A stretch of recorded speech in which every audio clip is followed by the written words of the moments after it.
వినాయక చవితి అంటేనే ఊరు వాడ పండుగ. ప్రతి వీధిలో ఎంతో ఉత్సాహంగా వినాయకుడి మండపాలు ఏర్పాటు చేస్తూ ఉంటారు. అంతేకాదు తమ మండపానికి అందరూ విచ్చేసేలా అందరికంటే భిన్నంగా ముస్తాబు చేసేందుకు ప్రతి ఒక్కరూ పోటీ పడుతూ ఉంటారు.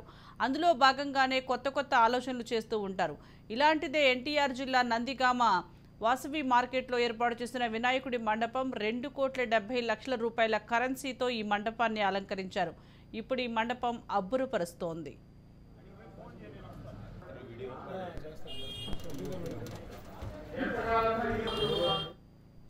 నందిగామలోని వాసవి బజార్లో 42వ గణపతి ఉత్సవ కమిటీ ఆధ్వర్యంలో వినాయక చవితి పర్వదినాన్ని పురస్కరించుకుని రాజా దర్బార్ గణపతిని ఏర్పాటు చేసి నిత్య పూజలు నిర్వహిస్తున్నారు.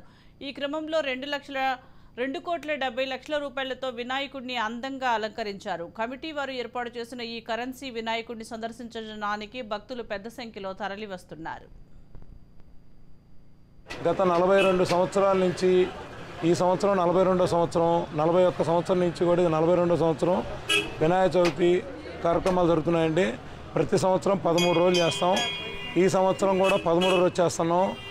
ప్రతి సంవత్సరం 42 సంవత్సరాల నుంచి గాను మాకు మా పెద్దవాళ్ళు బజార్లో 22 ఏళ్ళు చేసి నాకు మా ఫ్రెండ్ పెద్దిరాజు మా ఫ్రెండ్స్ అందరూ కలిపి ఈ కార్యక్రమం చేయమని చెప్పి 20 సంవత్సరాలు అవుతుందండి మాకు అప్పచెప్పి.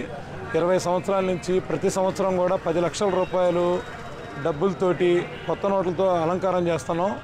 లాస్ట్ ఇయర్ 1,70,00,000 రూపాయలు అలంకారం చేసామండి. ఈ సంవత్సరం 2 కోట్లు పెడదాం అనుకున్నాం, కానీ 2,70,00,000 రూపాయలు పెట్టి వాసవి మార్కెట్లో అలంకారం చేసామండి. ఈ నోట్లన్నీ కూడా కొత్త నోట్లు 500 రూపాయల నోట్లు, 200 రూపాయల నోట్లు, 100 రూపాయల నోట్లు, 50 రూపాయల నోట్లు, 20 రూపాయల నోట్లు, 10 రూపాయల నోట్లు అండి. దీనికి ఈ సహాయ సహకారాలు అందించింది వాసవి మార్కెట్ వ్యాపారస్తులు, నందిగామలో ఉన్న ప్రముఖులందరూ కూడా సహకరించారండి.